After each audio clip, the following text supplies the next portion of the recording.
Welcome to the SmartKeys podcast. Imagine your boss pulls you into their office, right? Not because you miss a deadline or, had a client complaint, but because your company issued SmartRing, says you didn't get enough REM sleep last night to safely operate your forklift. Yeah. Or maybe you're just sitting at your desk and your badge silently flags HR because your location coordinates show you've lingered a bit too long near the union organizer's cubicle. Exactly. I mean, it sounds like science fiction, Yeah. like a dystopian movie pitch.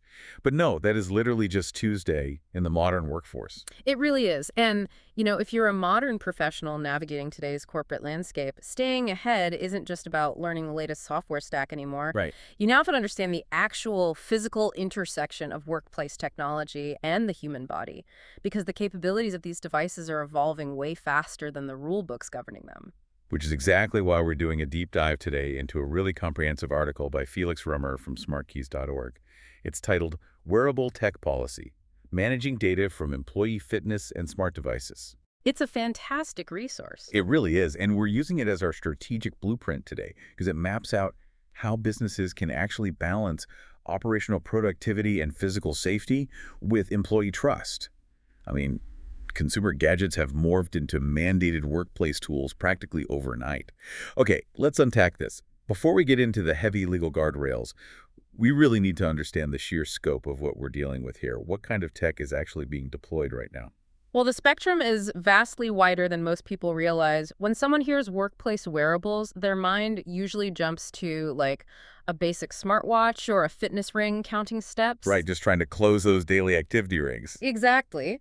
But the source outlines a massive arsenal of enterprise-grade hardware. We are talking about environmental monitors that detect toxic gases, smart glasses for augmented reality training, and smart helmets that track eye movement. Oh, wow. Yeah, plus high-precision GPS trackers and even full-on exoskeletons. Wait, exoskeletons? Like, are we talking full-blown Iron Man suits here? Not quite. Because how does a company even mandate something that invasive for an everyday warehouse worker without triggering a complete employee revolt? Right. Well, they aren't Iron Man suits with lasers, but they are highly sophisticated mechanized frames.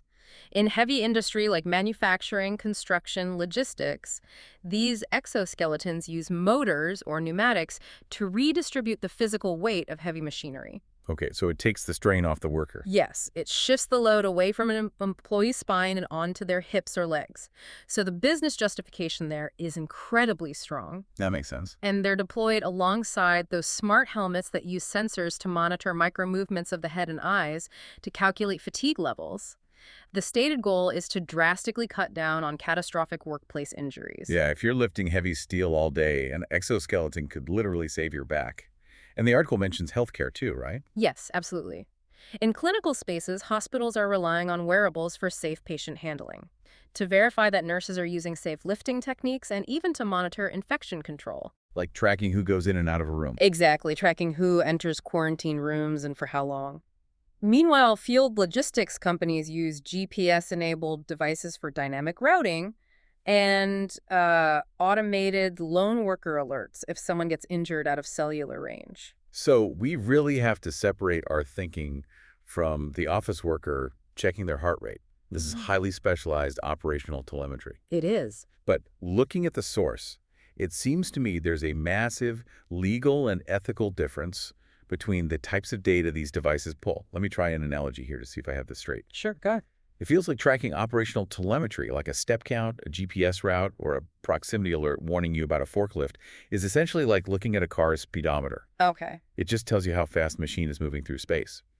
But tracking biometric data like heart rate variability, skin temperature, or brainwave signals for fatigue, that's like popping the hood and staring directly into the engine itself, you are monitoring the raw biological mechanics. That framing gets right to the heart of the regulatory panic we're seeing right now. Really? Oh, yeah. That fundamental difference between reading the speedometer and taking apart the engine, that's exactly why the source insists businesses must create a highly granular inventory of what they are tracking. Right. Minimizing data collection to only what is strictly necessary for safety or productivity is the very first step in protecting an organization. A company shouldn't be demanding to look under the hood at your biological data if their only operational need is knowing how fast the car is going. Because the second a company pops that hood and starts vacuuming up their employees' biological data, Federal regulators are going to start knocking on the door. And those regulators are heavily scrutinizing these practices right now. The landscape is aggressively shifting. The article actually details a major fact sheet released by the EEOC, the Equal Employment Opportunity Commission. Right, from December 2024. Exactly. And the commission flagged 3 massive risk areas for any employer gathering wearable data: how they collect the information, how they use it for employment decisions, and how they manage reasonable accommodations. And the text points out that the ADA, the Americans with Disabilities Act, plays a huge role here. Can you explain how a piece of plastic on your wrist triggers a federal disability law? It comes down to how the ADA defines a medical examination. The EEOC warns that gathering certain health metrics like continuous blood pressure or respiratory vitals can legally be classified as a medical exam. Oh, wow. Yeah, and the ADA was built to prevent companies from fishing for hidden medical conditions to use against employees. Therefore, an employer cannot just unilaterally mandate a medical exam via a smartwatch. I see. By law, collecting that data has to be explicitly job-related and consistent with business necessity. Meaning a company has to document in writing exactly why they need that specific biological signal to support a defined job task. They can't just say, well, we're a tech-forward company and we want to make sure everyone in marketing is healthy and relaxed. Precisely the opposite. A valid use case would be, this worker operates a high-altitude crane, and we need to monitor their microsleep patterns to prevent a fatal accident. The business necessity has to match the severity of the data collection. Right. And the ADA is only one piece of the puzzle. The National Labor Relations Board, the NLRB, has also issued stern warnings. They're deeply concerned that excessive electronic monitoring can chill what are known as Section 7 rights. Section 7 rights. That's the right to protected concerted activity, correct? Basically, the legal right for employees to organize or discuss working conditions without fear of retaliation. Yes. Think about your own workplace right now. If employees know their supervisors are tracking their exact location coordinates minute by minute and can see whenever 3 or 4 workers gather near the break room. Yeah, that would be incredibly intimidating. It inherently intimidates workers. It prevents them from discussing workplace issues. The NLRB views that kind of over-surveillance as a potential violation of federal labor law. So what does this all mean? Let's take it out of the heavy industry context for a second. Can an employer just force you to wear a fitness tracker for a corporate wellness program? Well, Say it's a standard office, and management says, hey team, mandatory smartwatches for everyone so we can lower our health insurance premiums. Can they do that? if we connect this to the bigger picture, the source material is incredibly clear on this point. Voluntary wellness programs have their own special set of EEOC rules, but they absolutely cannot be coercive. Okay. You cannot penalize an employee for opting out. But the most important takeaway from the article is this: an employee's consent never replaces an employer's legal limits. Hold on, really? Even if HR hands me a dense waiver and I sign on the dotted line saying, I fully agree to share my continuous biometric data with the company, the business is still legally on the hook if something goes wrong. The signed waiver is not a magical shield. Employee consent does not give a corporation a free pass to violate the ADA or Title VII or GINA. Let's define GINA real quick for the listener. Right. GINA is the Genetic Information Non-Discrimination Act. Okay. If a highly advanced wearable infers genetic predispositions or family medical history from your biometric baseline, and the employer stores that data, they are suddenly holding highly illegal information. Regardless of whether you signed a waiver. Exactly.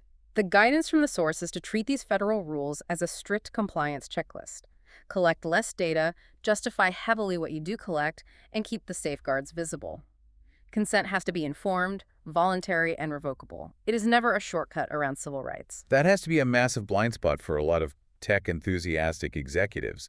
They probably just assume a quick DocuSign waiver solves all their liability. Oh, absolutely. But even if a business miraculously gets the entire legal policy perfectly right on paper, they justify the necessity, get the revocable consent, limit the access the actual hardware itself might betray them. This brings us to what is arguably the most alarming operational section of the article: the inherent danger of bias and inaccuracy in the AI models and the wearable sensors themselves. Here's where it gets really interesting, because the text highlights a critical hardware-level warning. Many wearable sensors on the market today actively underperform and show massive accuracy gaps depending on the user's skin tone or body type. It's a well-documented issue. Meaning the tech produces objectively skewed results based on physical characteristics. How does a piece of hardware become biased? Well, it comes down to the underlying physics of how these devices operate. Many fitness trackers use something called PPG sensors to measure heart rate. They shine a green LED light into your skin and measure how much light reflects back to calculate blood flow. Okay. The problem is that melanin naturally absorbs green light. So for employees with darker skin tones, the sensor often struggles to get a clear reading. Yikes. Yeah, resulting in dropped data or falsely elevated stress metrics. Okay, so imagine a scenario where a company doesn't realize this. A sensor that wasn't calibrated for a diverse workforce spits out bad, noisy data indicating an employee is constantly fatigued or underperforming. Right. And then a manager or HR rep relies on that flawed dashboard to evaluate the employee or decide who gets the lucrative overtime shifts. Suddenly, a simple hardware limitation regarding green light has violently mutated into a Title VII civil rights violation. It is a terrifying prospect for any legal department. Title VII prohibits employment discrimination based on race, color, religion, sex, and national origin. Right. If a piece of corporate hardware consistently misreads the exertion rates of employees with darker skin tones, and the company uses that unverified output to make scheduling or discipline choices, they have created what the law calls a disparate impact. They are actively discriminating. Even if it's algorithmic discrimination. Exactly. So how does a company actually stay ahead of that liability? Do they just cross their fingers, buy the most expensive gear, and hope the vendor fixed the green light issue? That is a recipe for a massive lawsuit. The practical solution provided by Felix Römer is aggressive, proactive validation. Companies must force their wearable vendors to legally prove the accuracy of their devices across diverse demographic groups. Before signing a contract? Before a single contract is signed, you cannot just take a vendor's glossy marketing claims at face value. A business has to run real-world pilot tests across diverse roles and body types before deploying the technology company-wide. So you run a 30-day pilot, analyze the data, and say, hey, this specific smart ring is dropping heart rate signals 20% more often on these specific employees. We absolutely cannot use this for performance evaluations. Correct. The core rule outlined in the text is explicit. Employers must strictly forbid adverse employment decisions based on noisy, unverified metrics. Right. You have to document your safeguards, continually test the AI for bias, monitor for drift in the algorithms, and fundamentally require a human review before any action is taken that affects an employee's job. It really emphasizes that humans still have to be the final arbiters of employment. We can't just outsource firing decisions to a smart helmet. No, definitely not. Okay, so knowing all of these technological flaws, the biological bias, the federal traps, how does an organization actually sit down and write a functional policy, especially across different states? That is where the practical policy blueprint comes in. And it is incredibly complex because you have to navigate an intensely fragmented patchwork of state laws. The source breaks down just how fragmented this is in the U.S. alone. You have states like Illinois, Texas, and Colorado that have implemented highly aggressive restrictions on biometric information. Why those states in particular? The philosophy driving laws like the Illinois Biometric Information Privacy Act is the concept of permanence. If your corporate password gets hacked, you can just reset it. Sure. But if a company server storing your permanent biometric baseline, your exact retinal patterns, your heart rate variability gets breached, you cannot reset your biology. You cannot be issued a new heartbeat. Wow. Because that data is permanently tied to your identity, these states require strict written consent, clear retention schedules, and heavy penalties. And it isn't just biometrics. Hawaii and New Jersey have strict notice rules just for location tracking. New York, Connecticut, and Delaware require explicit written notices for any electronic monitoring. Exactly. And we haven't even mentioned the absolute wild card in the article. The text points out that several states now legally ban employers from mandating microchip implants in their employees. It sounds completely absurd, but the legislation is real and, frankly, necessary given the trajectory of the tech. A comprehensive corporate policy must make these implant bans explicit. So the practical blueprint for a business starts by physically and digitally segregating data, right? Keeping ADA-covered medical records completely quarantined from regular HR files. Yes, HR files and medical files cannot mingle on the same server. You must establish strict access controls based on the employee's role. A shift supervisor on the warehouse floor only gets to see the operational telemetry they need for immediate safety, like a blinking red light if a worker is overheated.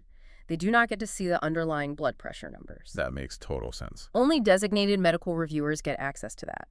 Furthermore, You have to enforce military-grade data encryption and manage incredibly tight vendor contracts.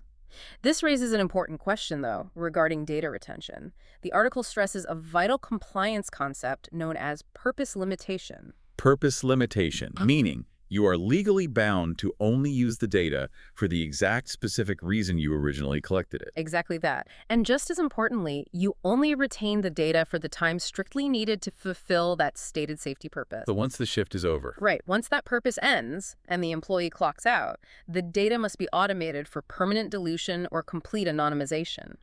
Retaining it longer than necessary triggers massive legal obligations. I love the concept of purpose limitation. Think about your own company's servers.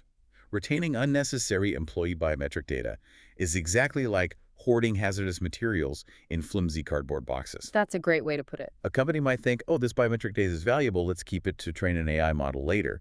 But sitting around without proper containment, without encryption in short retention windows, it isn't a corporate asset. You're just building a massive target for hackers. Yep. And if that data breaches, like we said, you can't just issue your employees a new heart rate like a new corporate credit card. It's a toxic liability. That is a very visceral but entirely accurate way to look at it. Raw, continuous employee monitoring only becomes safe when you rigorously apply purpose limitation. You inventory the data, notify the workforce, and restrict access. So as we pull all these disparate threads together, from the green light sensor bias to the ADA regulations, what is the core philosophy of this source material? It seems to boil down to transparency and proportional controls. I agree completely. The idea that if a company is radically honest with its workforce and only extracts the biological data it absolutely needs, they can turn deep employee skepticism into manageable practices. That is the ultimate takeaway. Looking forward, it is undeniable that the future of work is going to be heavily tracked and quantified. Sensors will inevitably become smaller and more integrated, Right. but the most successful businesses won't necessarily be the ones with the most advanced exoskeletons. The market leaders will be the organizations that build the highest level of employee trust through transparent governance. It really reframes the whole conversation for business leaders. It isn't just about what the technology can do, but what the company culture legally and ethically allows it to do. Which leaves me with a final, slightly provocative thought for you, the listener, to mull over as we wrap up. Oh, let's hear it. If our workplace devices are becoming smart enough to actively track our fatigue levels, monitor our posture, and measure our heart rates, how long until we have to explicitly negotiate our own personal digital boundaries right alongside our salary and vacation days during a job interview? Wow. And further, what happens to the entire concept of work-life balance when the definition of clocking out literally means taking off a company-issued smart ring? Does the workday ever truly end if the biometric baseline is still being calculated on a server somewhere? Those are the exact existential questions that both modern professionals and employers will be grappling with over the next decade. It is a lot to think about, and it affects every single one of us. Thank you so much for tuning in to the SmartKeys podcast. If you found this deep dive valuable, please make sure to subscribe to the podcast so you never miss our breakdowns on the future of work and business strategy. And I highly urge you to read the full, comprehensive article by Felix Römer to get the complete roadmap and policy blueprints we discussed today. You can find the link right there in the show notes. Keep learning, keep questioning, and we will see you on the next deep dive.